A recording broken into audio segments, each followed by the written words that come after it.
Olá, minhas saudações aos amigos da Sistec. Eu sou Kleber Duval e chego para apresentar mais um TJS. Vamos então conferir os destaques desta edição. Câmara autoriza prefeito a manobrar da forma que preferir recursos do orçamento municipal do ano que vem até o limite de 50%. E o prefeito pediu uma suplementação nele de quase 50%, mexer do jeito que ele quiser nesse orçamento, com 50%. Ou seja, e o Tribunal de Contas, ele só recomenda 30%, até 30%. Chuvas, Córrego Novo pede socorro. Escola de Contagem é alvo de ataque com referências nazistas. Cerca de 800 pedras de crack e até submetralhadoras são apreendidas em Manhuaçu. Absolvida! Mulher que matou o filho em Imbé de Minas sai do Fórum de Caratinga livre. Estes e outros assuntos no TJS que está começando.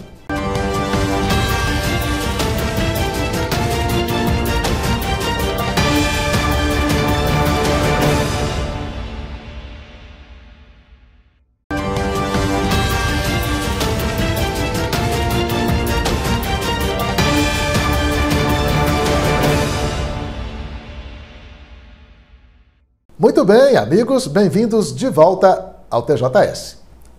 A Agência Nacional de Vigilância Sanitária, Anvisa, autorizou a fabricação no Brasil de mais um produto medicinal à base de cannabis, nome científico dado à maconha, a solução oral Cannabidiol Easy Labs. A comercialização do produto deve ser feita em farmácias e drogarias, a partir da prescrição médica, por meio de receita especial do tipo B, a de cor azul. Este remédio é à base de canabidiol, que a Ruth usa no tratamento do Moisés. Ele tem uma síndrome que chegou a provocar na infância 200 convulsões por dia, depois 80. Na entrevista concedida no ano passado, Ruth contou que foram vários tratamentos até chegar no canabidiol.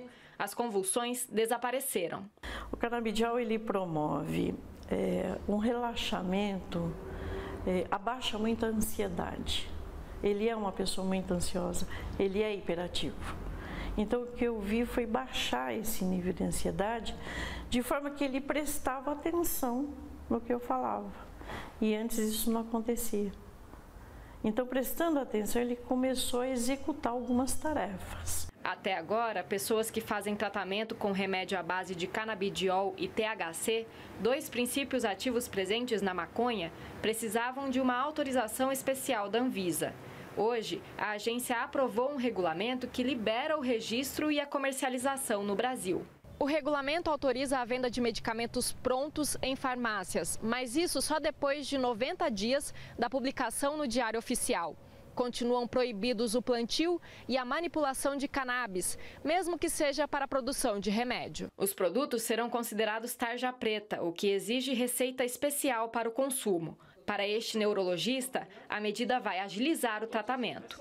Com a nova regulamentação, a ideia é que, prescrevendo aqui no consultório, com as receitas certas, a pessoa já conseguiria sair do atendimento, comprar num balcão de farmácia e começar o uso imediatamente. Isso vai garantir que tanto o produto que está lá na farmácia, a base de canabidiol e THC, seja bom, como também vai garantir que a pessoa que precisa desse medicamento, dessa nova opção terapêutica, tenha acesso mais rápido e, quem sabe, até por um custo mais acessível.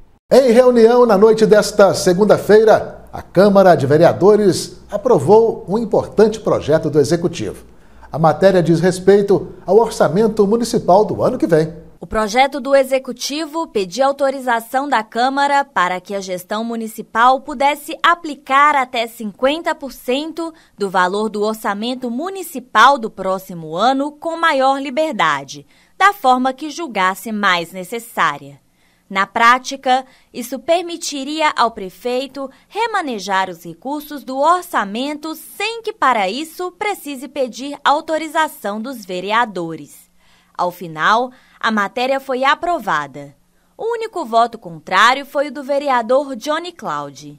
Esse projeto da LDO, ele ele visa o orçamento do ano que vem. Está estimado em quase R$500 bilhão, 400 e alguma coisa milhões.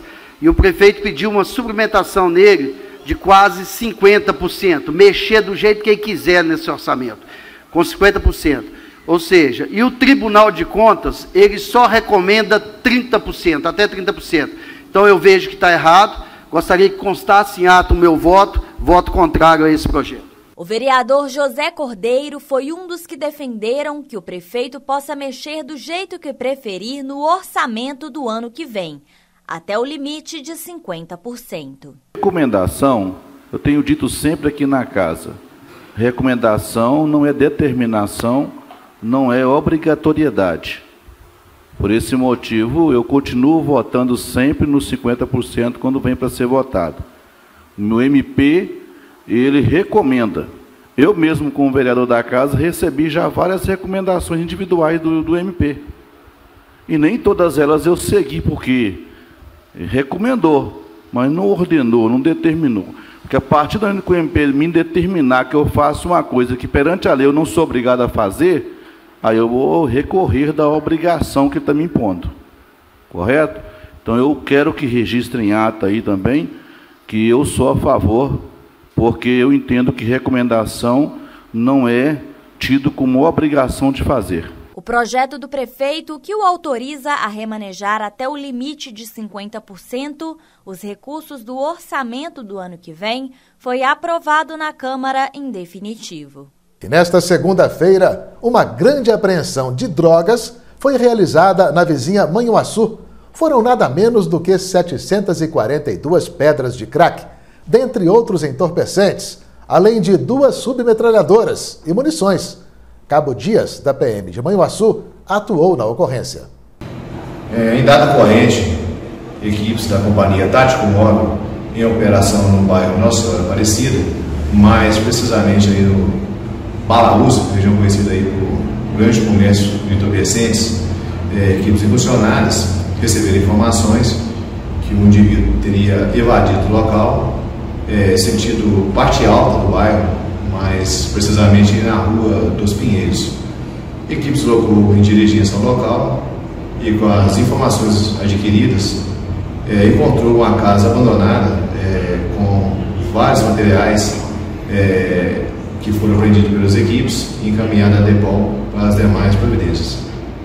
No total, foram apreendidos nessa operação uma pedra bruta, 742 pedras menores e 12 buchas de crack em pó, 10 papelotes e 15 pinos de cocaína, 249 buchas de maconha, 2 submetralhadoras, 2 carregadores, 7 munições calibre 38, uma balança de precisão e material para embalar drogas.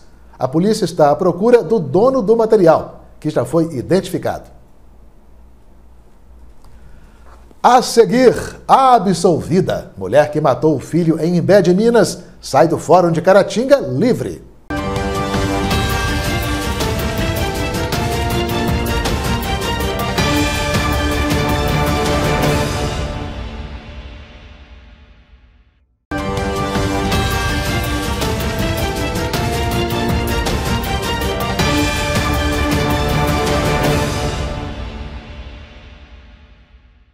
Olha aí, já estamos retornando com a sequência do TJS. Uma mulher que matou o filho de 15 anos na vizinha Imbé de Minas foi julgada no Fórum da Comarca em Caratinga nesta terça-feira. Maria de Lourdes Benfica, de 54 anos, deu uma paulada na cabeça do adolescente em 2016. O crime teve ampla repercussão à época. O adolescente morto, Areto Henrique da Silva, seria usuário de drogas e também envolvido no tráfico. Ele ameaçava e agredia a mãe com frequência. No dia do assassinato, o jovem que havia investido contra a mãe teria tentado atacar também a irmã de 23 anos com um pedaço de pau. Foi quando aconteceu a reação da mãe, que acabou matando o adolescente. Antes do julgamento, no Fórum de Caratinga, o advogado Max Capella relembrou os momentos dramáticos que resultaram no assassinato. O que aconteceu foi o seguinte: o Areto, infelizmente, se envolveu no mundo das drogas com uso e tráfico de drogas. E virou aquela criança revoltada dentro de casa, aquele adolescente já, né, de 15 anos, revoltado e não aceitava aquela vida em sociedade que tinha. Moravam apenas ele, a mãe e a irmã. E com aquele uso reiterado das drogas, ele passou a furtar as coisas dentro de casa para vender, quebrava toda a casa, agredia fisicamente muito a mãe e a irmã. E isso durante pelo menos 2 anos, desde seus 13 aos 15 anos. E então, no fatídico dia, lá em fevereiro de 2016, ele chegou em casa por volta de 10 horas da noite e começou agressões injustificadas contra a mãe, agressões físicas graves, né, perfurando ela com chave de fenda, chegou a amarrá-la no quintal, na corrente do cachorro, e estava chovendo, ela ficou na chuva. E uma série de humilhações, mais agressões físicas.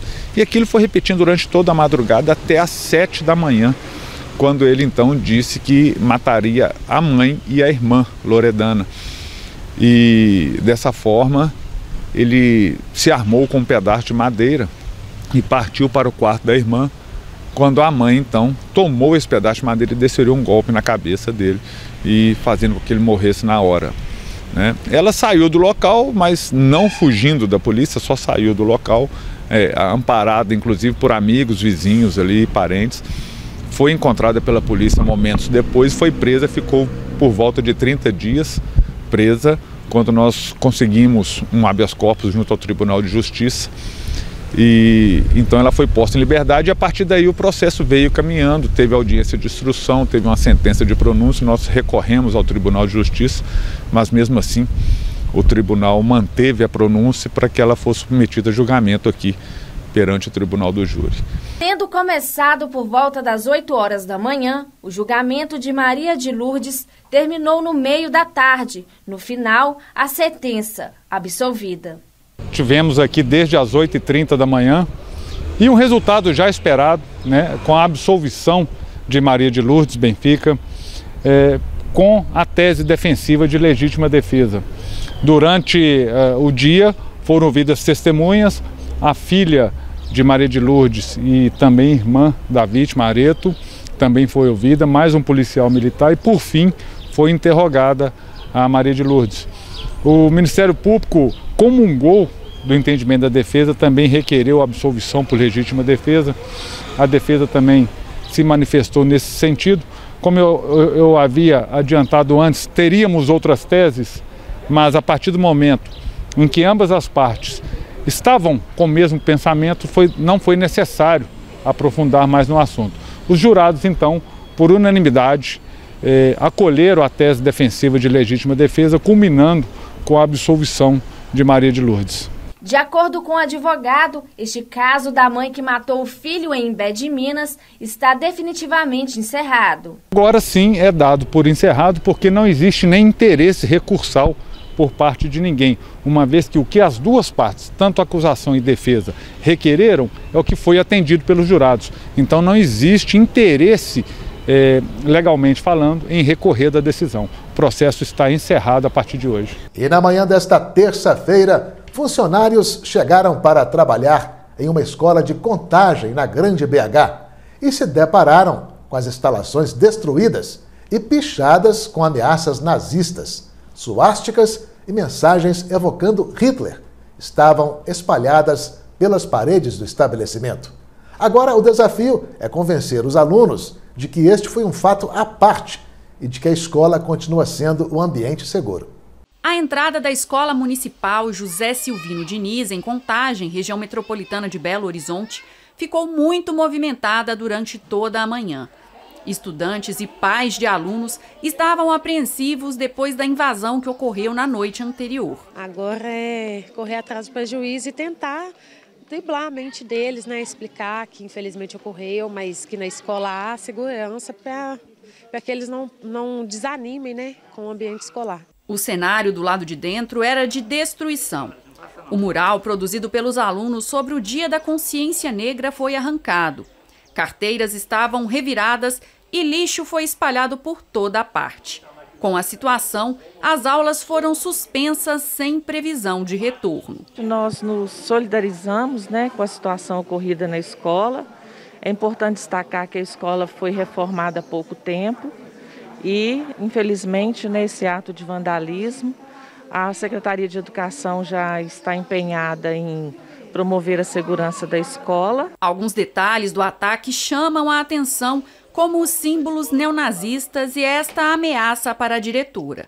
A palavra bully, que aparece em várias paredes, faz referência a um jogo da internet em que os participantes devem cumprir desafios. A banalização desse discurso acarreta, é claro, uma série de consequências, entre elas esse tipo de manifestação, como a gente viu em Contagem agora, hoje a escola amanheceu com vidros quebrados, dizeres de ódio contra a diretora, contra os colegas, afirmações de que Adolf Hitler, então escrevem o nome de Hitler, desenham suásticas, então isso tudo é claro uma consequência dessa banalização e também dessa autorização, as pessoas meio que sempre estiveram lá e agora elas vêm a público, porque sentem que têm esse direito, quando na verdade não tem. 3 perfis no Instagram já registravam na noite anterior referências ao ataque à escola.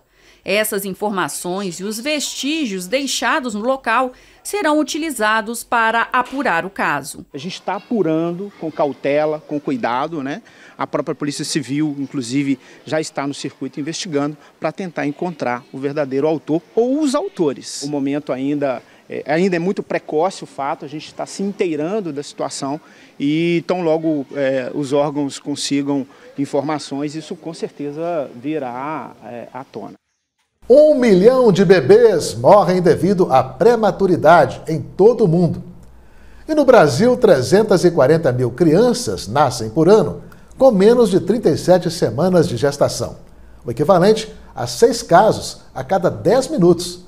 No Novembro Roxo, que reforça campanhas de prevenção à prematuridade, vamos mostrar uma tecnologia inédita desenvolvida por pesquisadores da UFMG, com o objetivo de evitar a mortalidade neonatal. Fernanda é mãe da Beatriz, que nasceu prematura de 7 meses e meio no fim de outubro.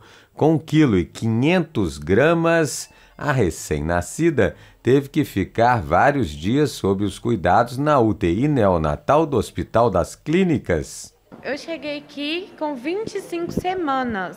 Eu cheguei no Hospital das Clínicas. E aí, quando eu cheguei, já falaram que ia ter que retirar ela, porque identificaram que a bolsa estava estourada. E aí, quando fizeram o ultrassom, viram que a bolsa estava intacta. E aí, só que estava herniada. Então, ela já estava no caminho, no canal para nascer. Aí, eu fiquei 35 dias aqui, de cama, não podia nem pôr o pé no chão, para ela não correr o risco dela nascer.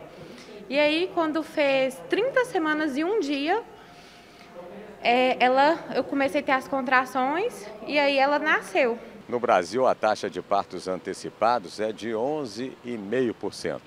De acordo com dados da Fundação Oswaldo Cruz e da Organização Mundial da Saúde, nós somos o 10º país no ranking mundial da prematuridade. Considera-se prematuro o parto antes da 37ª semana de gestação. Para avaliar melhor os prematuros e recém-nascidos, pesquisadores e professores da UFMG de várias áreas desenvolveram uma tecnologia inédita. Este aparelhinho é colocado no pezinho e é capaz de identificar com precisão a idade gestacional do bebê. Tem um índice de acerto de 94%. O que esse equipamento faz é fornecer uma informação que é essencial, é a mais importante que um profissional de saúde precisa para saber o que aquele recém-nascido especificamente precisa ao nascimento. Muitas vezes, essa informação já é conhecida durante o pré-natal, mas nem sempre isso é a realidade. Muitas vezes ela descobre a gestação já avançada, ou não se lembra da última menstruação, ou estava amamentando, ou não teve acesso a um exame de ultrassom que faz a datação da gravidez no início do pré-natal, nos 3 primeiros meses. É nessa situação que essa tecnologia, então, vem ocupar esse espaço, oferecendo, então, de uma forma rápida, segura e a baixo custo, essa informação tão importante para a sobrevida dessa criança. A nova tecnologia já foi patenteada e agora está na fase final de aprovação na Anvisa para ser comercializada no Brasil e em outros países, uma forma de ajudar na redução dos índices da mortalidade neonatal. Aquele recém-nascido prematuro, ele precisa ser identificado o quanto antes, para que as medidas protetivas, salvadoras da vida dele, possam ser iniciadas o mais rápido possível, como, por exemplo, manter o bebê aquecido, iniciar a amamentação logo na primeira hora de vida. Muitas vezes é necessário um suporte ventilatório para que aquela criança consiga respirar mesmo nos primeiros minutos de vida. E se naquele local onde aquela criança nasceu não há suporte necessário, identificar o prematuro é importante para que ele seja transportado para um hospital, para um local onde esses cuidados necessários possam existir e, de preferência, com uma unidade de cuidado intensivo. A cada ano, a prematuridade resulta na morte de 1 milhão de bebês em todo o mundo. Por isso é bom que os pais fiquem atentos para evitar complicações. Quando uma mulher vai à consulta de pré-natal, e o médico ou a enfermeira faz o exame, muitas vezes realiza o exame de toque, identifica que o colo do útero está abrindo prematuramente, ela vai ter uma atenção especial com aquela gestante. Situações em que a gestante também passa por infecções durante o pré-natal, e uma delas é a sífilis, a toxoplasmose, a dengue, as arboviroses que a gente fala, zika, todas essas são situações que podem antecipar o parto. E muitas vezes uma infecção urinária, que parece uma coisa banal, mas que na gestação está associada ao parto prematuro. A seguir, abuso de volume alto pode causar perda de audição precoce, alertam especialistas.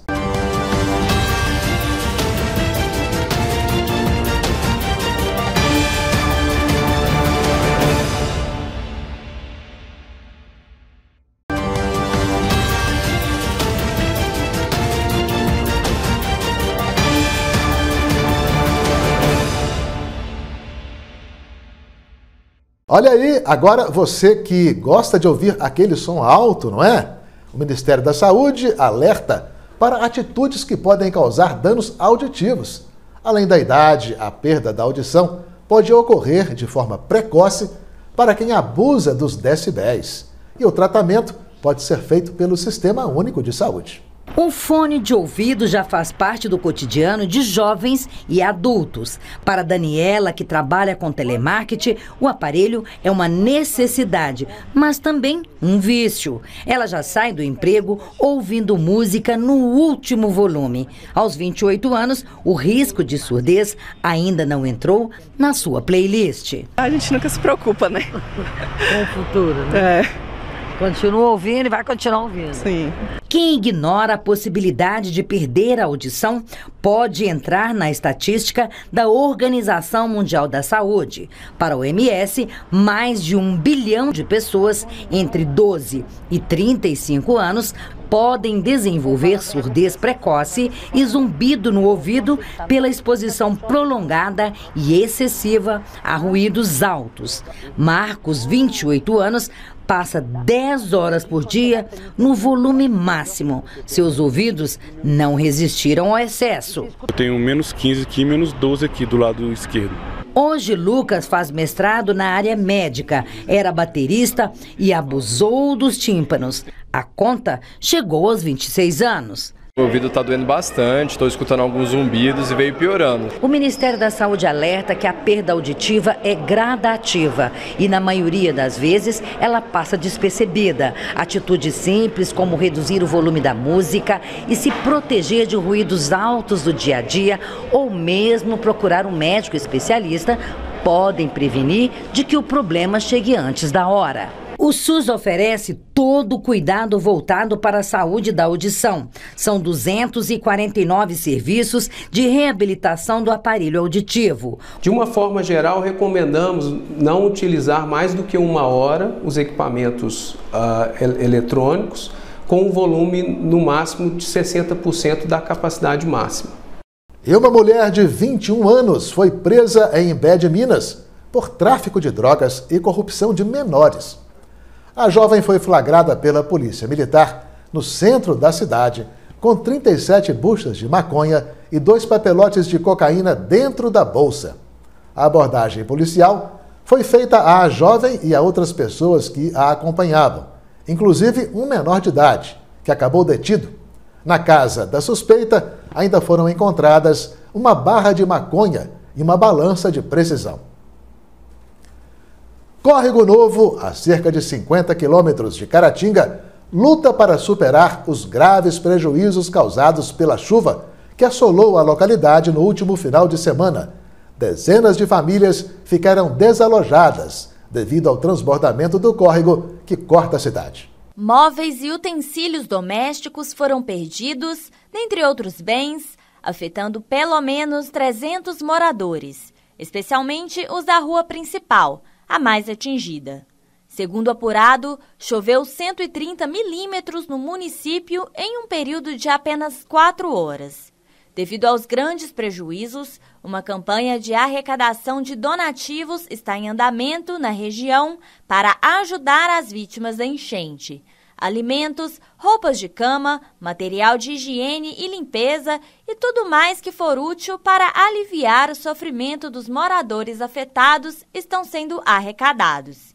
Em Caratinga, as contribuições podem ser entregues no 62º Batalhão da Polícia Militar, na rua Professor Etienne Arregui, bairro Aparecida, antiga escola polivalente. As contribuições podem ser deixadas no local na quarta-feira, de 8 da manhã a 1 da tarde, e nos demais dias úteis, de 8 da manhã às 5 da tarde. E por aqui ficamos com esta edição do TJS. Obrigado por ter nos acompanhado. Grande abraço e até a próxima!